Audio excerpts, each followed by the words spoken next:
Hello and welcome back to the channel. In today's video, I want to look at the subject of transposition of harmony. So we're going to take a chord sequence written in one key and we're going to move it to another. So our example chord sequence here is written in the key of D major. So I'm going to make a note of that my source key is D major and my key signature for D major is two sharps. So I've got an F and a C sharp in my key. I'll keep those in mind. The key I'm going to move to is B flat. So B flat has a key signature of two flats being B and E, and again we'll need to keep those in mind. So we could note a couple of things about this transposition, most notably that we're moving from this D to a B flat, so we could say we're moving down two tones or two whole steps.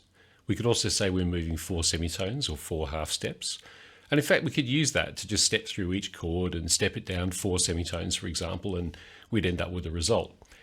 There are a few pitfalls and things that you may come across there with misnaming of chords in a proper transposition. So this method I'm going to show you avoids all of those. Let's look at the letter movement. So our D is moving to a B, and if we look at that in terms of this sort of alphabet line here, the D to the B represents a step of two steps to the left. So that's what we're going to do with each of these letter symbols as we come across them. So let's start that with our D chord here. We know it moves two steps to the left to become a B.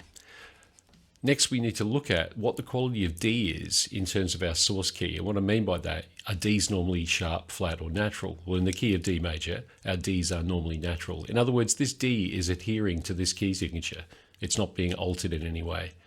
However, down here for Bs, all Bs are flat. So we need to apply that flat to this chord as well.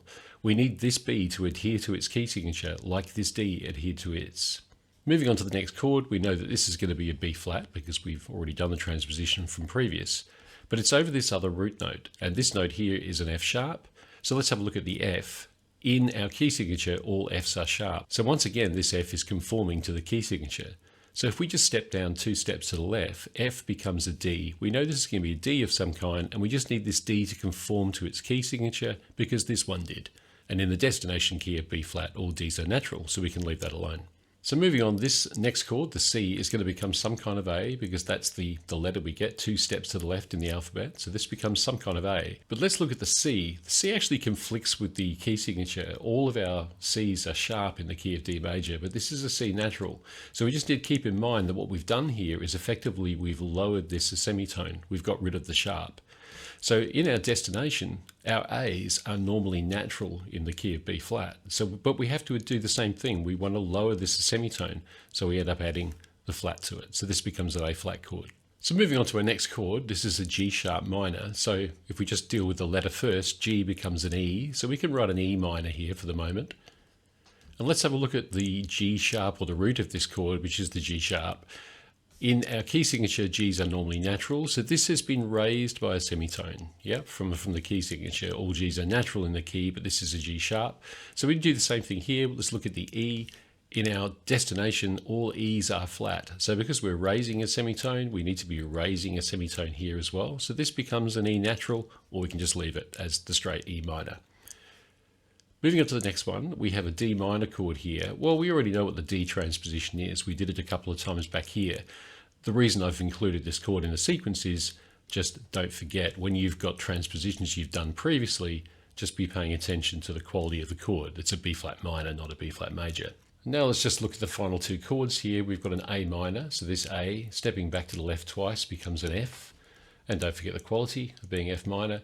A's in our source key are natural. F's in our destination key are also natural, so we can leave those alone.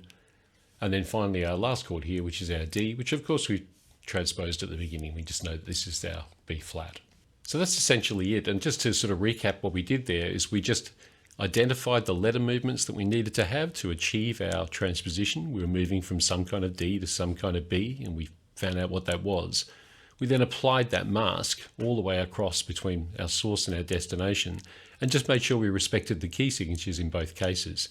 And, looking at what these accidentals do, what do they do in real terms in terms of the key signature, because we need to apply the same thing. So I hope that's been useful. Don't forget to like and subscribe. And I've got a couple more videos coming up on the subject of transposition, looking at a couple of different ways and looking at some techniques for where you can get into doing things like sight transposition, where you can effectively be reading a chord sequence in one key and playing it in another. It involves thinking about chord sequences in different ways, but we'll cover that in a later video. Until the next one, enjoy your music.